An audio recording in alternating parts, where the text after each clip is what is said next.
It's the case that has gripped the state, the nation, and even the world.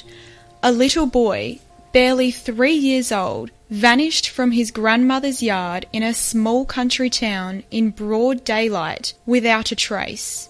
As his devastated family prepare for the 1-year anniversary of the day that changed their lives forever, so many questions still remain unanswered. Who took William? Why were they there? What did they do with him?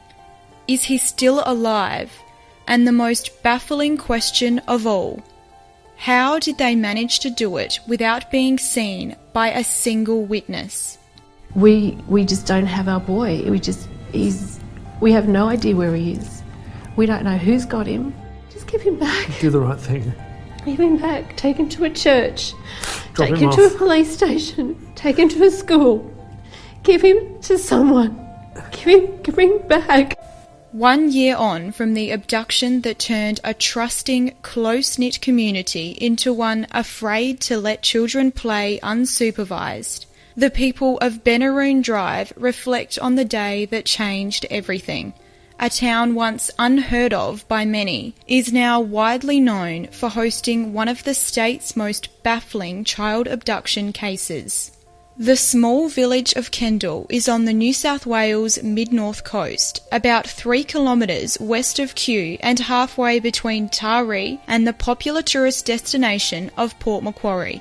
With a population of little more than 1,600 people spread out across rugged countryside, it's one of 7 villages that make up the Camden Haven region. That fateful morning was like any other sunny Friday in Kendall. The children had gone to school, and the street was calm and quiet. The kind of quiet you can only experience in a small country town, where all you can hear is the light breeze in the trees and birds chirping in the distance. Benaroon Drive is particularly secluded, situated a short drive down a windy road from the township and surrounded by thick bushland. It is isolated from the rest of the community. The children on the street take a bus to and from school, which picks them up at the end of the short street.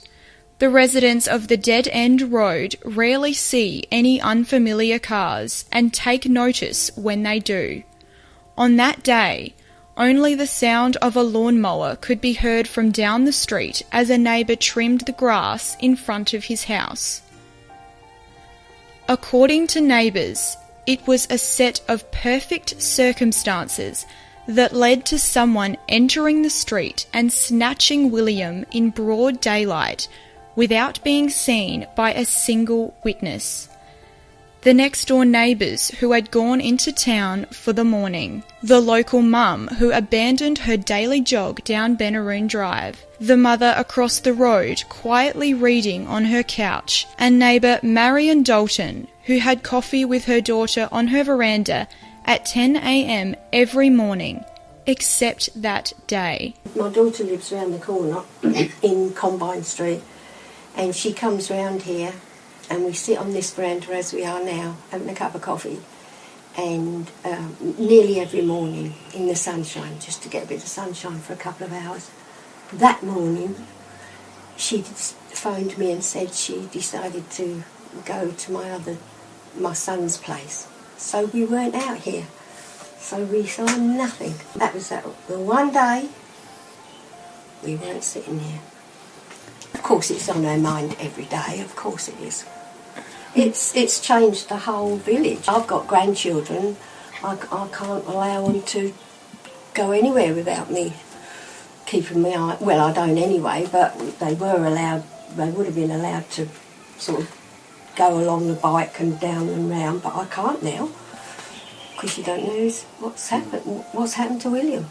Judy Wilson, whose fence sits just 10 metres from where William was taken, heard he and his sister playing earlier that morning before she headed into town to run some errands. When she returned, the street was in chaos. Most people have gone off to work, or they're sitting back in their house. I wasn't home. My husband wasn't home. We'd left. The only thing I was able to tell the police that I actually heard the children playing, but I didn't see them. But what did you hear exactly? I just heard kids laughing and little. You could tell they were little children.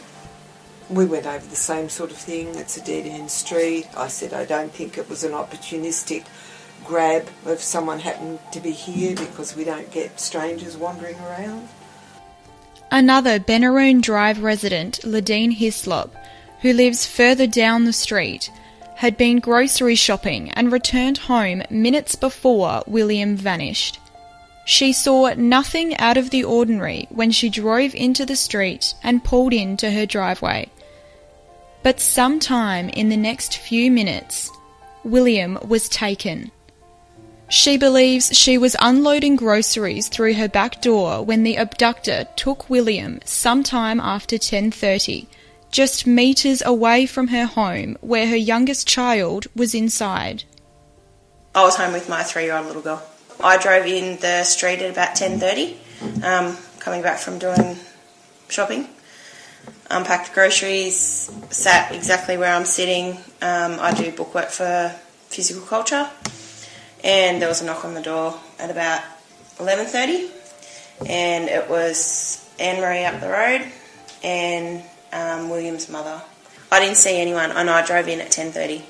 If he went at 10:35, like they're saying that he went, that's what time they're saying, aren't they? 10:35, I would have been unpacking the groceries. That's pretty good luck, especially on 10:30 on a Friday when there should only be one kid in the street, which is Izzy, mine. Another local mother, Iona Bly, regularly ran up Benaroon Drive around 10:30 as part of her daily exercise routine.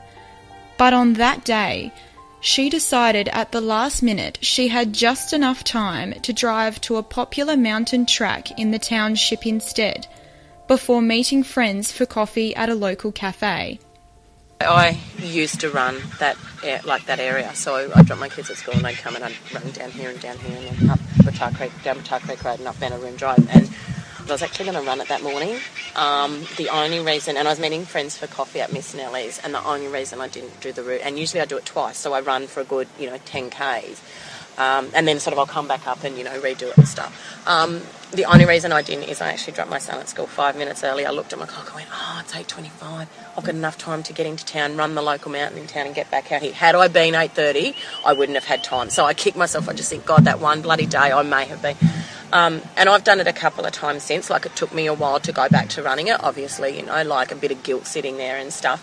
The mystery surrounding William's abduction has not only baffled those closest to the scene, but also the state's homicide squad. Its detectives revisiting the street just days ago to go over the neighbours' testimony and try to pick up any more clues as to who may have taken him. Questions relating to any cars in the area dominated the conversations, as did questions around anyone seen visiting the street in the months before the abduction. Well, they basically were just asking if anyone who has come to the house before William went missing, if we know the Garbos, if we know the electricity man, if we know the rates people, who comes here on a regular basis, like maintenance guys, trying to narrow down who actually drives into Benaroon Drive that doesn't really need to. Just if we could recall anything that we may not have thought of at the time. They were interested in what we thought. They seemed to actually be quite clear that they thought it was a definite abduction, not just a lost child. They gave me the impression that they had other leads, but they weren't sort of very forthcoming with what they had. William's grandmother has now moved out of the street, having sold the house to a mature couple just before William's abduction. The new residents, who are now living with the inherited tragedy on their property, endure curious tourists who drive down the street just to get a look at the site where William went missing. With no answers as to what happened to the little boy, their neighbours and the rest of the town still live in fear every day. I've got 3 little girls, and they've only just started to play out in the cubby house and maybe in the last 5 weeks. But I'm constantly, every 20 minutes, going out and calling their name. The kids don't ride up and down the street anymore. I live it every day, and my girls have to also live it. It took a long time for my 9-year-old to go to bed, in her own bed. A little boy was taken 4 doors up the road. Local mother of 2, Ashley, who is pregnant with her 3rd child, broke down in tears as she spoke of the effect William's abduction has had on their way of life. Things have changed. I have a 7-year-old and a 4-year-old. They don't play out the front. They don't walk the streets. They don't walk to school. So I was born and bred in Kendall. Lived here my whole life. The day that William went missing, my son actually rode to school for the first time by himself. Didn't happen again. At the local childcare centre, the kids are still struggling to understand how a child their age could simply vanish.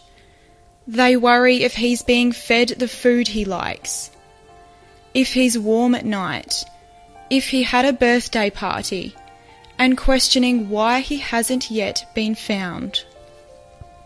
Mainly around where could he be if everybody's looked. And a lot of children this age particularly have a lot of that empathy for another one of their kind, I suppose, and they can sort of look at each other and just go, we're friends and we might not know each other very well, but I know what you go through and you know what I go through, and there's that shared kind of understanding between them all. And I know particularly, my daughter, she's worried that he's not having enough food and that, maybe someone doesn't know what he likes to have for his drinks. And when his 4th birthday, came up last month or a month before, and everybody had the balloons out and things all up and down the streets, and there were lots of people, buying the Spider-Man balloons and things, and the kids very definitely felt that sense of, is he somewhere and does he know it's his birthday, and are if he's staying with somebody else, are they giving him a party? And they understand a lot about being a 4-year-old, but being taken away from your mum and dad and not being able to get home, I think, is a hard thing that they would feel the most connection with. Why can't he get home? Parents haven't ever forgotten, and every now and again when you're thinking about it in terms of your own children, that great big hole that you feel inside your heart, it goes out to another family, and when it's something that you couldn't possibly even begin to imagine, and it's actually happened to somebody, and not always somebody that we were close to, but it's a family that was local and has always been one of those prominent families. So. Locals say even when there is a resolution to the baffling case, whether it be a happy or a horrible ending, their beloved town will never be the same again. Their children will never be able to play unsupervised, walk alone to school, or speak to strangers. Luxuries that make small country towns across Australia so appealing to young families, now a distant memory for the people of Kendall. We need to know what happened to him, because we can't live forever like this. His sister can't grow up never knowing what happened to her brother.